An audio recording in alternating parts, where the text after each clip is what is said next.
Hello everyone, this is Divya Mishra. Welcome to our channel Yes You Can. So in this video we are going to talk about the allotropes of carbon. So as you all know this chapter is based on carbon only. तो हम यहाँ पे carbon के ही allotropes की बात करने वाले हैं. तो सबसे पहले जान लेते हैं कि allotropes क्या होते हैं. देखो, किसी एलिमेंट के जब दो या दो से ज्यादा फॉर्म्स एग्जिस्ट करते हैं, वो एग्जिस्ट करता है कार्बन किसी दो या दो से ज्यादा फॉर्म्स में, तो हम उसको बोलते हैं कि वो उसके एलोट्रॉप्स है. मतलब क्या होगा कि सारे जो उसके फॉर्म्स है इसमें क्या सिमिलैरिटी रहेगी, क्या डिफरेंसेस रहेंगे, ये जानना सबसे ज्यादा जरूरी है. देखो, फिजिकल प्रॉपर्टीज जो होती हैं वो किसके ऊपर डिपेंड होती हैं कि भाई स्ट्रक्चर कैसा है, क्या अरेंजमेंट है, उन सब के बेसिस पे आपका फिजिकल प्रॉपर्टी डिसाइड होती है. बट जो केमिकल प्रॉपर्टीज होती हैं वो किस बेसिस पे डिसाइड होती है कि जो कोई कंपाउंड है वो किन किन चीजों से मिलके बना है, फिर उनकी प्रॉपर्टीज के बेसिस पे कोई केमिकल किसी भी कंपाउंड की हम केमिकल प्रॉपर्टीज बताते हैं. ठीक है, तो अगर हम इन एलोट्रॉप्स की केमिकल प्रॉपर्टीज की बात करेंगे तो वो तो सिमिलर रहेंगी ना. क्यों? क्योंकि सबका जो मेजर कंपोनेंट है वो क्या है, कार्बन है. सब में कैसा क्या आपका जो कंपोनेंट है वो है प्योरेस्ट फॉर्म ऑफ कार्बन. तो सबकी सारे फॉर्म्स में जितने भी एलोट्रॉप्स की हम यहाँ बात करेंगे उन सबकी केमिकल प्रॉपर्टीज होंगी सेम. ये दिमाग में बात बिठा लेनी है. ठीक है, तो आपको पढ़ना क्या है, सबकी फिजिकल प्रॉपर्टीज, सबका स्ट्रक्चर, सब में कार्बन का जो अरेंजमेंट है वो पढ़ना है. ठीक है, तो हमने ये सीख लिया. अब आपके देखो कितने एलोट्रॉप्स हमारे अवेलेबल हैं. आपको एनसीईआरटी में कितने एलोट्रॉप्स दे रखे हैं. तो सबसे पहला है डायमंड. ठीक है, डायमंड के बारे में आप पढ़ेंगे. देन आप पढ़ेंगे यहाँ पे ग्रेफाइट के बारे में, और उसके बाद आप पढ़ेंगे फुलरीन के बारे में. ठीक है, ये तीन एलोट्रॉप्स आपको पढ़ने हैं.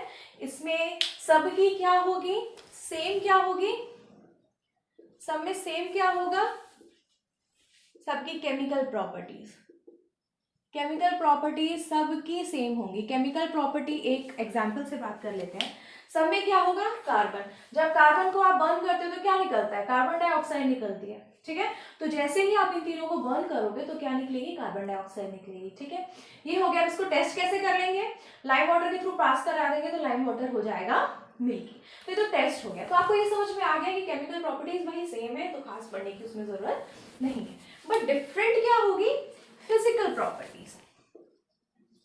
फिजिकल प्रॉपर्टी ही आपको पढ़नी है कि कार्बन का किस तरीके का अरेंजमेंट है डायमंड में, देन ग्रेफाइट में, देन फुलरीन में, यही आपको प्रॉपर पढ़ना है. तो सबसे पहले हम आ जाते हैं अपने डायमंड पे, उसके बाद ग्रेफाइट, देन फुलरीन.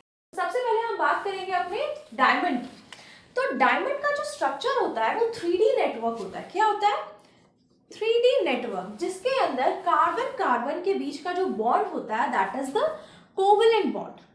ठीक है, ये कोवेलेंट बॉन्ड होता है. इस मॉलिक्यूल को हम बहुत ज्यादा, ये मॉलिक्यूल काफी ज्यादा बड़ा होता है इसलिए हम इसको जाइंट मॉलिक्यूल बोलते हैं. ये पॉइंट्स हैं आपको याद रखने हैं कि इस मॉलिक्यूल को, ये काफी ज्यादा बड़ा होता है इसलिए हम इसको जाइंट मॉलिक्यूल बोलते हैं. और हर कार्बन एटम अगले 4 कार्बन से जुड़ा होता है. कार्बन की कितनी वैलेंसी होती है, 4 होती है. तो जो बीच वाला कार्बन एटम होगा वो और 4 कार्बन एटम से जुड़ा होगा. ठीक है, कुछ इस तरीके का स्ट्रक्चर आपको मिलेगा. I show you. कुछ इस तरीके का स्ट्रक्चर आपको यहां देखने को मिलेगा. ये प्रॉपरली बन नहीं पा रहा है बट इस तरीके का स्ट्रक्चर कुछ आपको मिलेगा. ठीक है, ये पीछे की तरफ होगा. ठीक है, इस तरीके का स्ट्रक्चर आपको मिलेगा जिसमें सेंटर में ये वाला कार्बन रहेगा और 4 वर्टिसेस पे और 4 कार्बन रहेंगे. Surrounding carbon atoms lie at the vertices of a regular tetrahedron.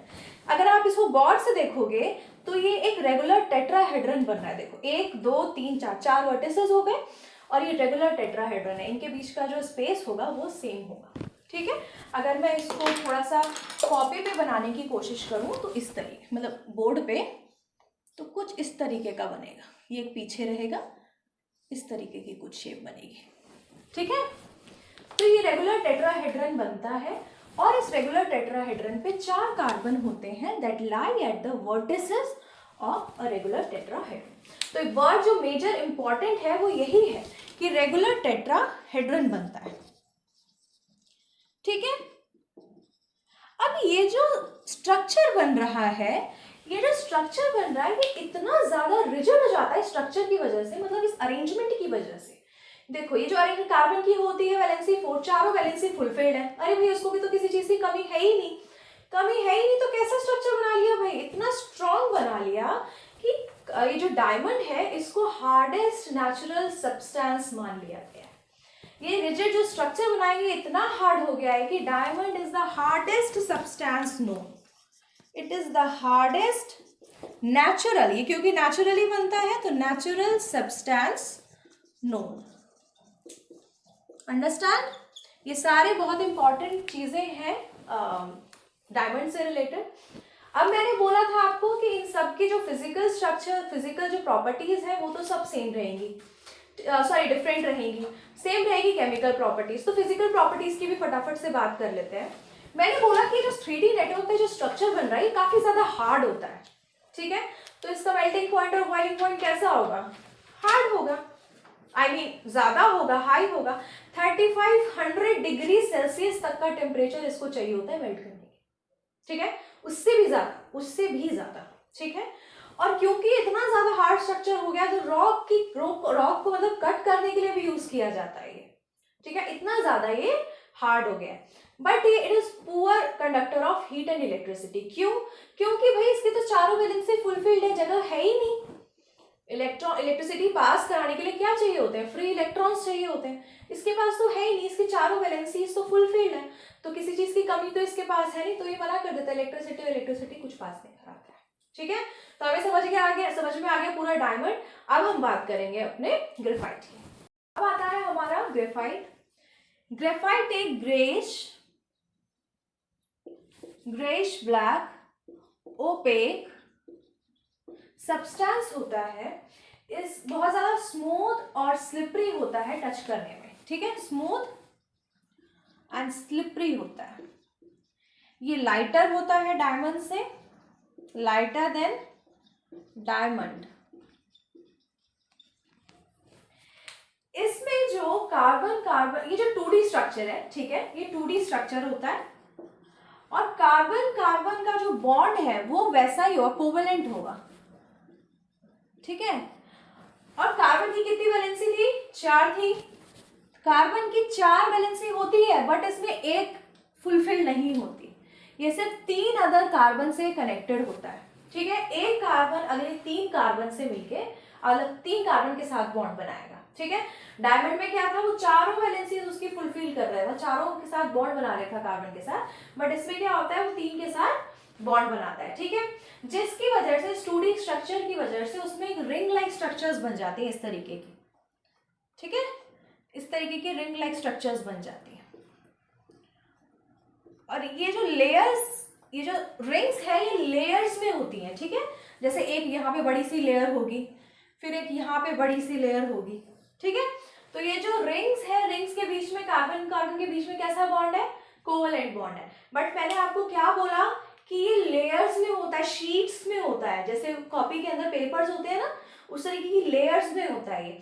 और उन लेयर्स के बीच का जो बॉन्ड होता है, मतलब ये वाला जो बॉन्ड होता है, ये होता है वंडरवॉल। वंडरवॉल होते हैं फोर्सेस, इसके बीच में वंडरवॉल फोर्सेस लगते हैं, जो कैसे होते हैं? वीक, ठीक है। ये कैसे होंगे वंडरवॉल फोर्सेस? ये वंडरवॉल फोर्सेस होते हैं वीक, ठीक है। तो इसके बारे में हमने इतना पढ़ लिया और हमने क्या पढ़ा कि 2D स्ट्रक्चर है, ये बात याद रखना, ये बहुत इंपॉर्टेंट है, ठीक है। अब इसके बाद हम पढ़ लेते हैं इसकी कुछ फिजिकल प्रॉपर्टी। तो क्योंकि इसके अंदर एक फ्री इलेक्ट्रॉन है, एक साइड इसकी 4 वैलेंसी, एक वैलेंसी अभी भी खाली है ना, तो इसीलिए ये गुड कंडक्टर होता है, ये गुड कंडक्टर होता है of heat and electricity, good conductor of heat and electricity. क्यों? क्योंकि इसके अंदर एक बैलेंस क्या है? फुलफिल्ड नहीं है, वो किसी ने भरी नहीं है। तो इलेक्ट्रिसिटी पास कराने के लिए क्या चाहिए? कोई फ्री इलेक्ट्रॉन चाहिए, तो फ्री इलेक्ट्रॉन इसमें मिल जाता है, ठीक है। इसके अलावा ये आपके पेंसिल्स में भी यूज होता है। पेंसिल्स के बीच में जो ब्राउन ग्रेइश ब्लैक कलर का सब्सटेंस देखते हैं ना, वो ग्रेफाइट से ही बना होता है, ठीक है। ग्रेफाइट से बना होता है, इसलिए बोलती है टीचर भी कभी भी जो पेंसिल्स हैं वो सॉकेट में नहीं डालने चाहिए, करंट लग जाए, क्योंकि ग्रेफाइट कैसा भी good conductor of heat and electricity, ठीक है। इसके अलावा ये एज अ लुब्रिकेंट, क्योंकि ये कैसा बताया मैंने कि स्मूथ होता है, स्लिपरी होता है, इसलिए एज अ लुब्रिकेंट भी यूज किया जाता है। जो हैवी मशीन्स होती है उनको प्रॉपर रन कराने के लिए ग्रेफाइट बीच में डाला जाता है, ग्रेफाइट पाउडर, जिसकी वजह से वो थोड़ा सा स्लिपरी मतलब स्मूथली मूव करने लगती है मशीन। ठीक है, तो ये था ग्रेफाइट के बारे में। और इसके अलावा क्योंकि गुड कंडक्टर ऑफ इलेक्ट्रिसिटी है तो इलेक्ट्रोड्स भी बनाई जाती हैं ग्रेफाइट की। जो हमने इतना सारे इलेक्ट्रोलिसिस और ये सब पढ़ते हैं उसमें जो इलेक्ट्रोड्स बनती है वो ग्रेफाइट की बनती है। ठीक है, तो ग्रेफाइट के बारे में इतना ही। अब हम आ जाते हैं अपने फुलरिन में। नेक्स्ट हमें पढ़ना है अपना फुलरिन। फुलरिन एक छोटा सा मॉलिक्यूल होता है जिसके अंदर 60 कार्बन एटम्स होते हैं। इस जैसे हमें एटम्स में और ग्रेफाइट में मतलब काफी ज्यादा एटम्स से तो नहीं पता था, लेकिन फुलरिन बहुत छोटा सा मॉलिक्यूल है 60 कार्बन एटम्स का। ठीक है, ये सॉलिड होता है at room temperature, solid at room temperature. ये है इसकी प्रॉपर्टी, फिजिकल प्रॉपर्टी है। ठीक है, बस ये फिजिकल प्रॉपर्टी आपको याद रखनी है। अब इसका स्ट्रक्चर कैसा होता है, देखो इसका स्ट्रक्चर होता है फुटबॉल की तरह। ठीक है, कैसा होता है, फुटबॉल की तरह इसका एक स्ट्रक्चर होता है, फुटबॉल की तरह। इसको बकी बॉल भी बोला जाता है। ठीक है, इसका जो स्ट्रक्चर होता है, इसके स्ट्रक्चर में आपको 6 कार्बन मेंबर रिंग भी मिल जाएगी और इसमें आपको 5 कार्बन मेंबर रिंग भी मिल जाएगी। ठीक है, ये है 6 मेंबर, ये है 5 मेंबर, तो 26 मेंबर रिंग्स मिलेंगी आपको और 12 मिलेगी आपको 5 मेंबर रिंग्स। ठीक है, जैसे फुटबॉल में देखते हैं ना कि बीच में कैसा होता है, कार्बन 6 मेंबर रिंग्स भी मिल जाएंगी आपको, 5 मेंबर रिंग्स भी मिल जाएंगी, तो उसी तरीके का इसका एक स्ट्रक्चर होता है। अब बात आती है इसका नाम कुछ अजीब सा, फुलरिन कैसा अजीब सा नाम लग रहा है। तो इसके नाम के पीछे बहुत बड़ा एक रीजन है कि एक आर्किटेक्चरल ड्राइंग थी जिसके अंदर जो हॉल बने हुए थे, वो जो हॉल बने हुए थे उसका जो शेप था वो इसी तरीके का था। ये जो रिंग्स दिख रही है ना आपको, इसी तरीके का उसका हॉल था, इसीलिए। और उसको बनाने वाला जो आर्किटेक्ट था वो क्या था, उसका नाम था बकमिंस्टर फुलर। ठीक है, तो उसी के ऊपर सबने सोचा भाई क्या नाम रखें, तो इन्होंने इसी के ऊपर नाम रख दिया इसका फुलरिन। ठीक है, तो एक आर्किटेक्ट था जिसकी आर्किटेक्चरल ड्राइंग में जो हॉल्स थे वो डोम शेप्ड के बने हुए थे, लाइक दीज रिंग्स। ओके, तो ये दीज रिंग्स के बेसिस पे ही उन्होंने इस पूरे कार्बन एटम का जो मॉलिक्यूल था इसका नाम रख दिया फुलरिन। तो उसमें कुछ खास नहीं है जानने के लिए। ये स्ट्रक्चर को फुटबॉल और बकी बॉल भी कहा जाता है। That's it. तो आज की क्लास अब यहीं पे हम ओवर करते हैं। होपफुली आपको लेक्चर पसंद आया होगा। See you in the next video.